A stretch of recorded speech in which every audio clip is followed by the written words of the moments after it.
Hey everyone, welcome back to our channel. In this video, I'm going to show you on how to fix there was a problem with the server 400 error on YouTube. It's very quick and easy, so let's get started. So first thing is to go to settings, scroll down and find apps, this one. Go to app management, and then from here, just search for Google Play services. This one, so just tap on that.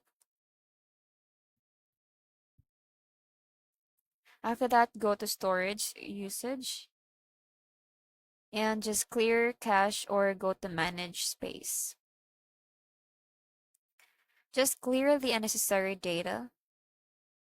And after you do that, go back to search engine and search for YouTube. Just tap on that. And basically just do the same, clear cache and then clear unnecessary data. If the problem still persists, then consider updating your YouTube application. So go to Play Store and search for YouTube. And just click on the update button, this one. And that's it. I hope you find this video helpful. Thank you for watching, and I'll see you in the next one. Bye!